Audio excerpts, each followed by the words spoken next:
6 अगस्त 1945 America के Boeing B-29 के जरिए जापान के सबसे बड़े शहर हिरोशिमा पर एक एटॉमिक बम गिराया जाता है, जिसमें तकरीबन 70 से 80 हजार लोग अपनी जान से हाथ धो बैठते हैं। उसके ठीक 3 दिन बाद यानी 9 अगस्त 1945 को जापान के दूसरे बड़े शहर नागासाकी पर एक और एटॉमिक बम गिराया जाता है, जिसमें भी तकरीबन 80 हजार लोग अपनी जान से हाथ धो बैठते हैं और उसी के साथ साथ हिरोशिमा और नागासाकी मुकम्मल तौर पर तबाह हो जाते हैं। उस वक्त ये कोई सोच भी नहीं सकता था कि जापान अब फिर से कभी तरक्की कर भी पाएगा या नहीं। अगर करेगा भी तो न जाने उसमें कितना अरसा लग जाएगा। लेकिन ये सब तो कहने सुनने की बातें थी। अपने बेहतरीन health care system, top class education system और वर्ल्ड्स बेस्ट इंजीनियरिंग सिस्टम के साथ जापान आज दुनिया की सेकंड लार्जेस्ट इकोनॉमी है। लेकिन सवाल ये है कि 2 एटॉमिक बम्स की तबाही को सहने के बाद भी जापान ने इतनी तरक्की आखिर कैसे की, जानते हैं आज की इस वीडियो में।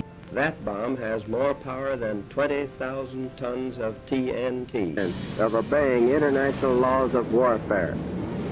We have used it in order to short नाज़रीन, आपको ये जानकर काफी ज्यादा शौक लगेगा कि यूएसए ने जापान को तबाही से दो चार किया। उसी यूएसए ने जापान को वापस अपने पैरों पर खड़ा करने के लिए भी अहम किरदार अदा किया। जी हाँ, आपने बिल्कुल ठीक सुना। असल में जब वर्ल्ड वार 2 का इख्तिताम हुआ तो एक्सिस कंट्रीज को अलाइज कंट्रीज में तकसीम कर दिया गया और जापान को मोस्टली अमेरिकन ट्रूप्स ने ऑक्युपाई कर दिया था। 1945 वो साल था जब पूरी दुनिया की जियो पॉलिसीज भी बहुत तेजी से बदल रही थी। कैपिटलिस्ट यूएसए और कम्युनिस्ट सोवियत यूनियन के बीच कोल्ड वार का आगाज होता है। उसके साथ साथ चाइना जैसी कंट्रीज में भी कम्युनिस्ट रेवोल्यूशन देखने को मिलता है और जापान की लोकेशन भी यूएसए के बजाय चाइना के ज्यादा करीब थी, तो उसको कम्युनिस्ट आइडियोलॉजी के इन्फ्लुएंस से बचाने के लिए अमेरिका ने जापान पर तवज्जो देना शुरू की। और अब सवाल ये आता है कि आखिर यूएसए ने वो कौन से इक़दाम किए जिन्होंने जापान को इस कदर तरक्की करने की बुनियाद फराहम की। आइए जानते हैं। सबसे पहला स्टेप जो उन्होंने लिया वो ये था कि उन्होंने जापान की फर्टाइल लैंड्स जो ज्यादातर लैंड ओनर्स के कब्जे में थी वो उनसे लेकर मुनासिब दामों में किसानों को फरोख्त कर दी ताकि वो अपनी मर्जी से पैदावार कर सके, क्योंकि लैंड ओनर्स अपनी मर्जी से पैदावार करने की इजाजत देते थे। ये तरकीब काफी हद तक काम भी आई क्योंकि सरकार की सब्सिडीज और किसानों की मेहनत से 1953 तक एग्रीकल्चर की फील्ड में काफी ज्यादा बूम देखने को मिला। दूसरा स्टेप ये था कि अमेरिका ने नोटिस किया कि जापान बहुत ज्यादा ट्रेडिशनल मोनोपोलीज से घिरा हुआ था, जिसकी सबसे बड़ी मिसाल ज़ायबात्सु सिस्टम था। ये एक बहुत बड़ा नेटवर्क था जो जापान की इकोनॉमी को काफी हद तक कंट्रोल करता था और जापान की पॉलिटिक्स में भी इसका काफी अमल दखल था और ये चीज अमेरिका को काफी नापसंद थी। तो उन्होंने इस सिस्टम को डिसॉल्व किया और जापान की इकोनॉमी को काफी हद तक डिसेंट्रलाइज कर दिया, जिसकी वजह से दुनिया भर से मेगा इंडस्ट्रीज को जापान में काम करने के लिए कन्वेंस भी किया। और सबसे बड़ी बात ये कि अमेरिका ने जापान पर ऑक्यूपेशन के दौरान